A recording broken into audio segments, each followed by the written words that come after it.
that he was about 6 feet tall, that he was completely scourged all over his body, he was crucified. What if one of the most powerful Christian films ever made was never just a film? The Passion of Christ broke limits no Christian film ever had. But what many people don't know is that behind the scenes, this film was far from normal. Something very disturbing happened on that set, something none of us were ever supposed to know. There were whispers of a strange presence, haunting coincidences, and unnatural events that still haunt the people who worked on that set to this very day. Why did Mel Gibson insist on making a movie every studio in Hollywood refused to touch? Keep watching, because this is what happens when one man decides to cross boundaries men were never meant to. Before a single frame was filmed, before the bloodied robes, and before the Passion of the Christ became a cultural phenomenon, there was one man, Mel Gibson. Not the Mel that's commonly described as a global superstar or an Oscar-winning director, but a man on a mission that almost no one understood and even fewer believed in. What many people fail to understand is the fact that this wasn't a film he planned. It was a film he just had to make. But even Mel could have never imagined what he was getting himself into. He didn't know that what would happen before, during, and after this film would lead to the most transformative experiences of his life, and in ways he never expected. Mel's obsession with the Passion. It all began in the late 1990s, when Gibson was in a place most Hollywood stars would call successful. He had international fame, box office hits, and the rare privilege of calling his own shots in Hollywood. But behind the scenes, something very disturbing had begun happening to this man. He was battling some serious demons. There was addiction, depression, and a growing sense that something was missing in his life. He was on the edge, and things got so bad that he began to have inappropriate thoughts. But somewhere in that darkness, something strange happened. Mel suddenly reconnected with his faith, and it didn't happen in a soft and symbolic way. It happened deeply and almost obsessively. According to Mel, in the midst of his pain one day, he just hit his knees on the ground and began asking God for help. From there, he began meditating on the gospel, especially parts that had to do with asking God for help, parts he had read when he was much younger. And that's where the idea behind the Passion of Christ was born. Mel once said, "I was a bad guy, a really horrible guy. My sins were the first to nail him to the cross. So I wanted to tell his story." Mel became fixated on telling the story of Jesus Christ's final hours, not as a parable or as some sanitized Hollywood epic for purely entertainment purposes, but as it really happened, in all its raw and brutal detail. And so he began pouring himself into research. He went over scripture, studied the Stations of the Cross, dug into historical texts, and even consulted mystic writings like the visions of Anne Catherine Emmerich. He wasn't interested in opinion. He wanted accuracy, realism, and authenticity. He decided that if Jesus was going to speak, he'd speak in Aramaic. If Romans were present, they'd speak Latin. There would be no English, no modernisms, absolutely nothing to soften the blow of the film. And that's exactly where the problems began, because when Mel took the idea to multiple Hollywood studios, it immediately got shut down.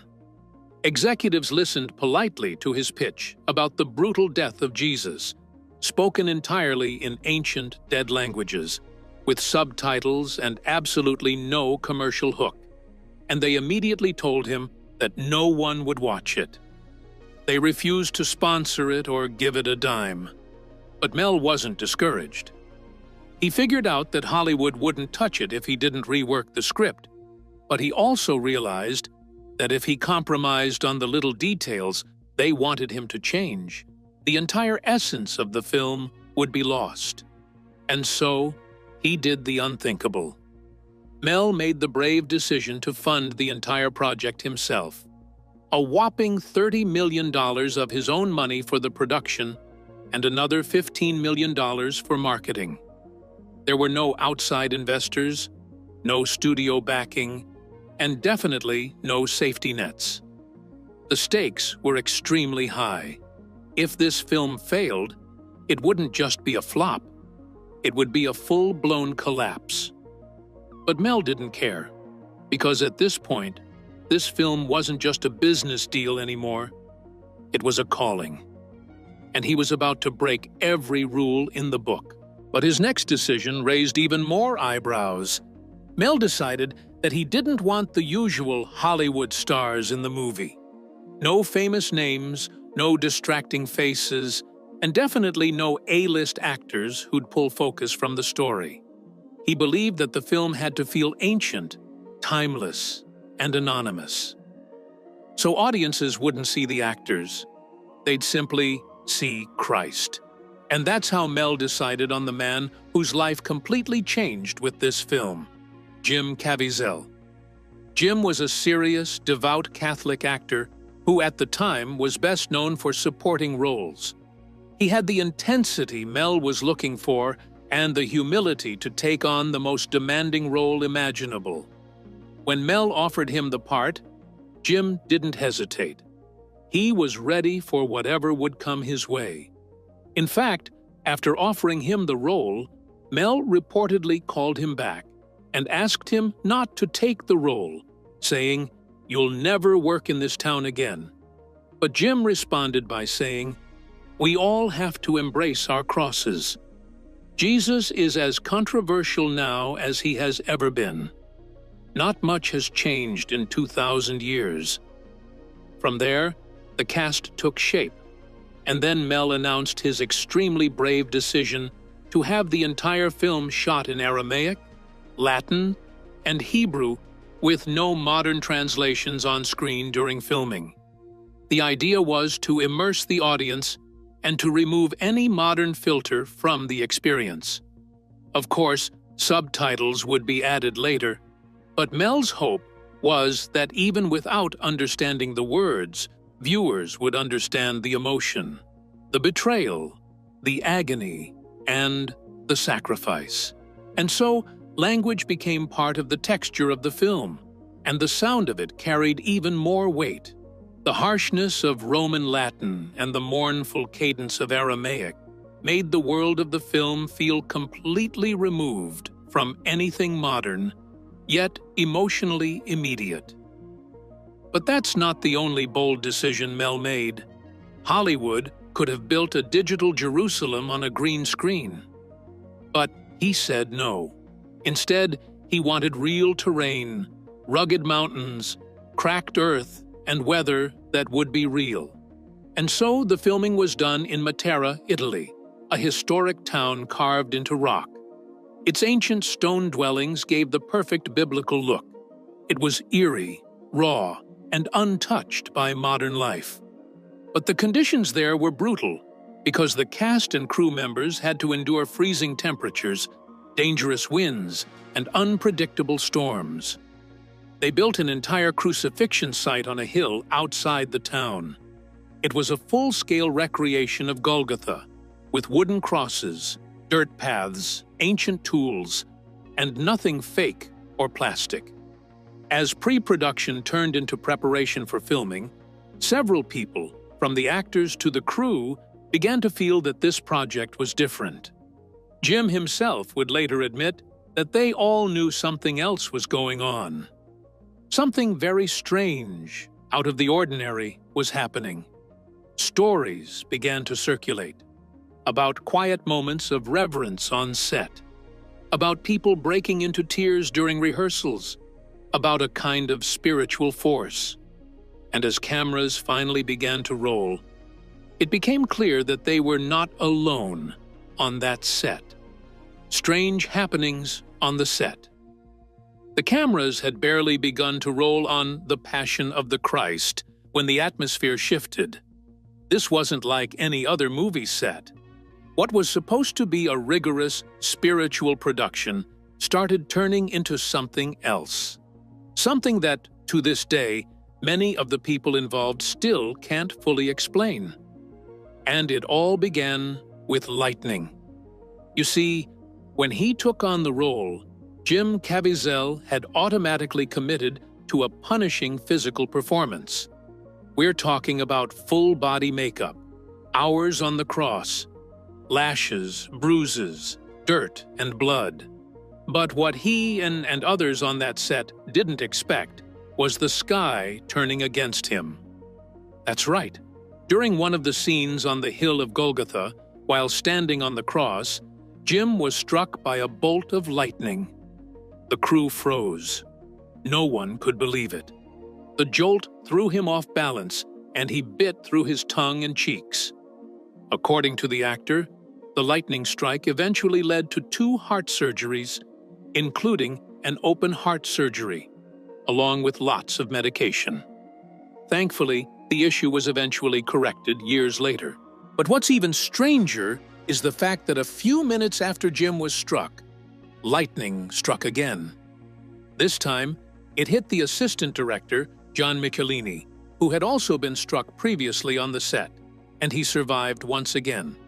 Twice, on the same set, same shoot, same location. How many times does lightning strike twice in the same place? Scientists call it rare, but those on the set started calling it something else entirely. Some said it was a sign, others said it was a warning. But that wasn't the only unnatural thing that happened on set. Reports have it that members of the crew started speaking in hushed tones about a strange presence on set. Not something visible, but something they could feel. Some others described feeling dizzy, nauseated, or suddenly emotional during filming, but only during certain moments, like the whipping, the carrying of the cross, and the death scene. Even Mel Gibson, who is known for being composed and focused, was seen walking off set during these moments. Some said he was praying, while others said he was crying. The location of the shoot, Matera, Italy, isn't known for dramatic weather, but during filming, it became strangely unpredictable. Sunny mornings would turn into blackened skies by midday, only to return to clear, windless afternoons within minutes. A scene would begin under calm skies, and halfway through, powerful gusts would slam through the set, knocking over equipment. Sandstorms would appear from nowhere, and tents would be ripped from the ground. Sometimes, just as quickly as it started, there would be silence. At some point, it began to feel less like weather challenges and more like a warning. But let's talk about J.S.L, the actor who took on the role of Jesus Christ. Some say he wasn't just acting the role of Christ, he was literally enduring it. Do you know that during the scourging scene, the whips were carefully designed to miss his skin? However, during one take, the angle shifted slightly, and one of the barbs caught his back. The strike tore into his flesh, and it left a 14-inch scar. But that's not all. Later, while carrying the massive cross, Jim slipped and dislocated his shoulder. In fact, reports revealed that some screams you hear in the final cut of the film were not acting. They were real. Makeup artists would later reveal that some of the bruises appearing on his body were not makeup. They were real, and they could barely differentiate between them. Jim also contracted hypothermia during the crucifixion scenes, which were shot in cold, stormy weather. And that's not all. He had to deal with extreme stress, physical strain, and extreme exposure during filming. His body had been pushed to the edge, just like the character he was playing. And here's the eerie part. Do you realize that Jim Caviezel's initials are J.C., same as Jesus Christ's? Also, he was 30 years old during the filming, the same age Christ was at his crucifixion. Was this a coincidence? Or was it something more? But Jim wasn't the only one affected on that set. Several other cast members reportedly fell ill during or after key scenes. There were sudden fevers, sleepless nights, and nightmares. But through it all, Mel Gibson never made public statements about the supernatural events on set. But those closest to him noticed a change. He became more withdrawn and more serious. He reportedly started each day with prayer and was known to pace in the early mornings, reading the Bible under his breath. At some point, it felt like the film had become a battlefield, not between actors and critics, but between forces far older than that, forces of good and evil. Mel believed that The Passion of the Christ was not just a movie, but a spiritual weapon. Mel believes that what happened on that set wasn't just filmmaking. It was intense, and it was unexplainable. When The Passion of the Christ finally hit theaters on February 25, 2004, it didn't just open like a regular movie, it detonated like a bomb. Hollywood had turned its back on Mel. Critics were sharpening their knives before the film even premiered, and some religious leaders were either preparing to defend the film or condemn it in the harshest terms imaginable. But nothing, absolutely nothing, could have prepared the world for what happened next. The controversies that followed. The release of The Passion of Christ wasn't your typical red carpet premiere with flashing lights and celebrity interviews. There was no massive press tour, no late-night talk show interviews and advertisements. Mel took a different route with the promotion of this film, and he bypassed the mainstream marketing machine altogether. Instead, he turned to the churches to help with the marketing. Evangelical leaders, Catholic priests, and Christian influencers were sent early cuts of the film. Private screenings were held not in Beverly Hills but in church basements and conference halls across the United States. And as pastors began endorsing the film from the pulpit, hyping it up and describing it as the most powerful depiction of Jesus ever put on screen, something wild began to happen. The faith community mobilized and took the film to the next level. Church groups began booking entire theaters to watch the film, and some even arranged buses to transport their members. In fact, sermons were built around the release date. For many Christians, seeing The Passion of the Christ was not just a cinematic experience, it was a spiritual event. And just like that, Mel Gibson's controversial project exploded into one of the biggest cultural events in movie history. Analysts were stunned. The film opened on Ash Wednesday, and on that very first day, it pulled in $23.5 million. By the end of its opening weekend, it had raked in about $83.8 million, beating all expectations and becoming the biggest February debut of all time at that point. And it didn't stop there. Despite being an R-rated, subtitled, extremely violent religious film with 0 Hollywood stars, The Passion of the Christ kept drawing in crowds. By the time it left theaters, the film had grossed around $370 million in the United States alone, and over $611 million worldwide, becoming the highest-grossing R-rated movie in history at the time. This wasn't just a success, it was a phenomenon. A $30 million film, funded independently by Mel Gibson himself, had beaten the odds and defied Hollywood's rules. And the entertainment industry was left completely speechless. But with all that success came a tidal wave of criticism. Before it even premiered, The Passion of the Christ had already begun sparking outrage. Several Jewish organizations, including the Anti-Defamation League, accused the film of promoting anti-Semitic themes, specifically the age-old accusation that the Jews were solely responsible for Jesus' death. Abraham Foxman of the Anti-Defamation League said bluntly, Our concern is that the Passion of the Christ could fuel the latent anti-Semitism that exists in the hearts of those people who hold Jews responsible for the death of Jesus, which always has been the source of Western anti-Semitism. However, Mel Gibson insisted that the film simply portrayed the events as they happened, according to Scripture. But many scholars and activists weren't buying it. And so, heated debates broke out on talk shows, tabloid pages, and even in religious circles. And yet, people still arrived in their numbers to see the movie.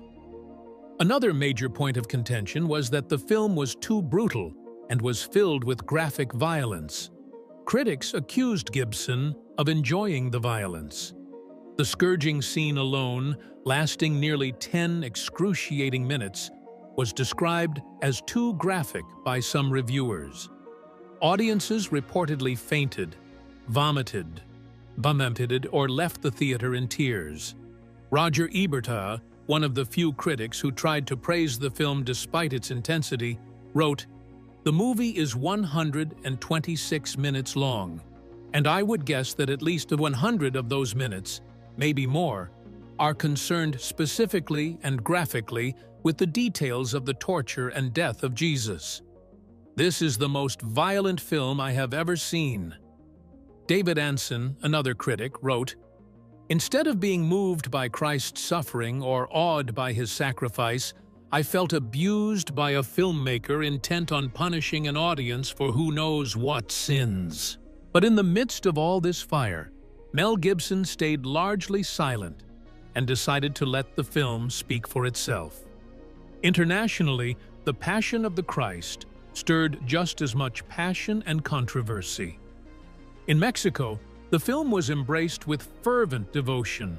In Italy and Poland, Catholic audiences filled theaters night after night. In Brazil, the film played in slums and cathedrals alike. But in France and Germany, where historical sensitivities around anti-Semitism are especially sharp, the film faced strong pushback, and several theaters declined to show it altogether. In Christian circles, many hailed the film as a divine work of art. Viewers reported feeling spiritually transformed. Some even claimed physical healing or emotional breakthroughs after watching it. Churches used the film to rekindle conversations about the sacrifice of Christ. Evangelists handed out recordings as tools of conversion. For many believers, this film became the most powerful evangelistic tool since the Bible itself. But outside the church, critics, scholars, and filmmakers continued to accuse Mel of inflaming religious tensions, glorifying violence, and pushing a fundamentalist worldview. And this backlash was eventually targeted at Mel's personal life. Reporters began digging into his family history. His father's controversial statements about the Holocaust were dragged into the spotlight, and his own interviews, which were often cryptic and defensive, fueled more fire. Suddenly, The Passion of the Christ wasn't just a movie. It had become a cultural fault line. When the dust eventually settled, one thing was clear: The Passion of the Christ had changed the movie business. It had proved that there was a massive, largely untapped Christian audience that Hollywood had ignored for decades. Studios began rushing to greenlight faith-based projects. Films like God's Not Dead, Heaven is for Real, and War Room emerged in its wake. But The Passion remained the gold standard, and the one movie they all tried to imitate but could never match. After the praise and criticism battled it out across headlines and airwaves, the lights eventually faded. The cameras stopped rolling, and the world had seen the final cut. But for the people who lived through and were actively involved in the production of The Passion of the Christ, the story didn't end when the credits rolled. If anything, it had only just begun. What happened to the actors, the crew, and even Mel Gibson himself in the months and years after the film's release was almost as dramatic and mysterious as the film itself. Some found God. Some vanished from the spotlight. Others seem to carry invisible scars they have never spoken about. And a haunting pattern began to emerge, one that those closest to the project either couldn't or wouldn't talk about. Life after the experience. Let's start with the main character of the film, Jim Caviezel. You see, before the film, Jim was a rising talent. He starred opposite Jennifer Lopez in Angel Eyes and earned critical praise for The Thin Red Line. He has also held his own next to Dennis Quaid in Frequency, and Hollywood had him pegged as a reliable, bankable, clean-cut lead. But then he took on the role of Jesus, and his life changed forever. After the film's massive success, you'd expect Jim's phone to be ringing off the hook. But it didn't. Roles didn't pour in. Instead, the opposite happened. His career chilled almost overnight. It turns out that some people in Hollywood reportedly labeled him as too religious, while others claimed he was too difficult. In fact, for years, sources close to the industry have whispered that perhaps Jim was quietly blacklisted. Playing Jesus and aligning so publicly with Mel Gibson had made him radioactive in certain circles. In an interview, Jim opened up, saying, "All of a sudden, I stopped being one of the 5 most popular actors in the studio, and I hadn't done anything wrong. I just played Jesus." But here's the kicker. Jim insists that he has no regrets. In fact, he has admitted that if he had to do it all over again, he would, because this film was more than just a role. It was a calling. Jim has since leaned hard into his faith, taking on Christian-themed roles and speaking at religious conferences.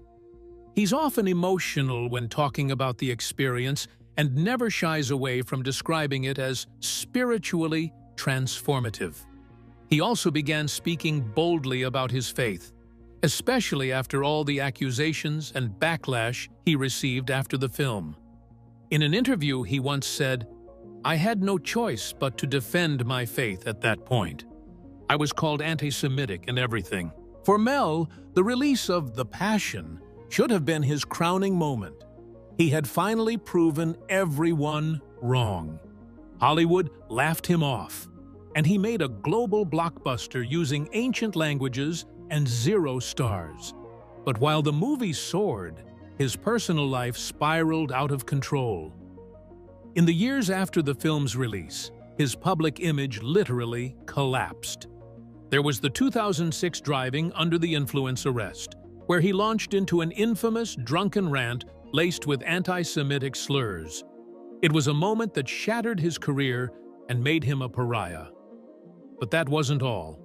More scandals followed after that. There were tabloid meltdowns, leaked phone calls, and accusations of inappropriate behavior. Many saw it as a complete fall from grace, but others, especially those who worked with him on The Passion, believe that there's more to the story. They say the film changed him, that in his obsessive pursuit to tell the story of Christ's suffering, something shifted inside him. And Mel himself has admitted he was never the same after making the movie. He's also hinted, in cryptic ways, that the backlash against him, both personally and professionally, wasn't entirely natural. He believes it's some sort of consequence for the extraordinary and life-changing movie he made. However, despite everything, Mel has remained unshaken in his belief that The Passion was a divine assignment. He continues to describe it as the work of his life, and in recent years, he's been quietly working on a sequel, although details have been kept tightly under wraps. But what's truly strange is that despite the success and the attention, he rarely speaks about the film anymore, and those close to him say certain chapters of that journey remain completely off-limits. But it wasn't just Mel and Jim that had strange experiences. Behind the cameras, something was happening to the crew. According to reports from those on set, several crew members had a change of heart, and some reportedly began studying the Bible during breaks. Extras, technicians, caterers, and people whose names never made it to the screen quietly shared stories of dreams, visions, or inexplicable emotions during production. Several crew members reportedly confessed their sins and asked for baptisms while filming was still ongoing. Perhaps one of the most profound ones was when Luca Lionello, a former self-proclaimed atheist who played the role of Judas, he suddenly decided to convert to Christianity after the experience he had on set. However, what's even more disturbing is how many people who were involved in the making of The Passion of the Christ still refuse to speak about it, even 2 decades later. Some actors who had only minor roles, like Roman soldiers or townspeople, have repeatedly declined interview requests. And some crew members have reportedly said they're not comfortable revisiting the experience they had. Some reports even noted that journalists who covered the production encountered a strange wall of silence when they tried to reach out to insiders. There's no scandal being covered up, no crime, just silence. However, the few who do speak often describe the filming as spiritually intense, overwhelming, or unlike anything they'd ever experienced before. But for those who won't open up, some speculate that the emotional weight of the story and the way it was filmed created a kind of sacred space that people are hesitant to disturb. Others suggest that the crew may have witnessed things that can't be explained, and they simply don't know how to talk about them. And then there are those who whisper that what happened on that set went beyond art, beyond storytelling, that it crossed into the supernatural, and everyone who was there knows it. The Passion of the Christ wasn't just a movie. For many involved, it became a spiritual marker, a before and after in their lives. Jim Caviezel paid the price with his career. Mel Gibson paid for it with his reputation. Countless others walked away from the experience changed, humbled, or haunted. And yet, none of them really regret it. They saw something, they felt something, and they know that what happened behind the scenes can't be captured in a documentary or recounted in a podcast interview. It was personal, it was sacred, and in some strange way, it may still be unfolding. And maybe that's why the silence continues, because the Passion of the Christ wasn't just a story about Jesus. For those who made it, it became their own cross to carry. But what do you think? Was the Passion of the Christ just a film or something more? Tell us in the comment section below. If you enjoyed this video, click on the next video on your screen, like this video, and subscribe to our channel for more updates.